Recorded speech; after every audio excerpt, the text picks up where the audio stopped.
இவ்வளோ ஹாப்பியாக ஜாலியாக கிளம்பும் போதே தெரிஞ்சிருக்கும் நம்ம இன்னைக்கு அம்மாவை பார்க்க தான் கிளம்புறோம். காலையிலே மழை வர மாதிரி இருந்ததா, மழை வரதுக்குள்ளேயுமே ஓடிடலாம் அப்படின்னு வந்தாச்சு. சரி போகும்போது மீன் வாங்கிட்டு போகலாம் அப்படின்னு பார்த்தா, என்னையா நீங்கள் இப்படி பண்ணுறீங்களே அப்படின்னு கேட்குற மாதிரி மீன் ரேட்டு வேற லெவலில் ஏறிடுச்சு. சரி இருந்தாலும் கொஞ்சமாக வாங்கிட்டு நம்ம எப்போதும் வாங்குற கடையில் வந்து அம்மா எல்லாருக்குமே ஸ்நாக்ஸ் எல்லாமே வாங்கிட்டு வந்தாச்சு.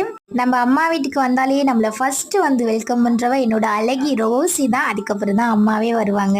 கொஞ்ச நாளைக்கு முன்னாடி அம்மாச்சி இறந்துட்டாங்களா, அதை போய் அத்தை மாமா வீட்டுல கேட்டுட்டு வந்தேன். அதுக்குள்ளே அம்மா மீன் எல்லாமே கிளீன் பண்ணி குழம்பு வைக்க ஸ்டார்ட் பண்ணிட்டாங்க. ஆல்ரெடி சொல்லியிருப்பேன், நான் அம்மா பார்க்க வரதுனாலே அக்காவே வர சொல்லுவேன், 2 பேரும் சேர்ந்து போலாம் அப்படின்னு. வரமாட்டேன்னு சொன்னா காலையிலேயே அக்காவுக்கு ஃபோன் பண்ணி மண்டே கழுவி ஒரு வழியா வர வச்சாச்சு. அவளுக்கு வரும்போதே நான் வேலை வச்சிருந்தேன், மீனுக்கு மசாலா மட்டும் அப்ளை பண்ணி வச்சிருந்தேன். வந்ததும் பொறிக்க சொல்லிட்டு ஆல்ரெடி அக்கா வரும்போதே நண்டு கிரேவி வச்சு கொண்டு வந்திருந்தா. நல்லா சாப்பிட்டாச்சியா. கொஞ்ச நேரம் பக்கத்துல அத்தை வீட்டில் தான் உட்காந்து கதை பேசிட்டு இருந்தோம். அப்புறம் ரொம்ப நேரமா அக்கா தான் பிளவுஸ் எப்படி அளவு எடுக்கிறது எப்படி தைக்கிறது அப்படின்னு கொஞ்சம் ஓரலா சொல்லி கொடுத்துட்டு இருந்தா. அதே ரொம்ப நேரம் கேட்டுட்டு உட்காந்துட்டு ஒரு சின்ன ஷாப்பிங் இருக்கு, அதனால நம்ம ஆர்எஸ் மங்கலம் கிளம்பியாச்சு. இன்னைக்கு நம்ம ஃபேமிலியில கனிஷ்கா ஆசி பரப்பத்தவங்களுக்கு இனிய பிறந்தநாள் நல்வாழ்த்துக்கள். Bye bye.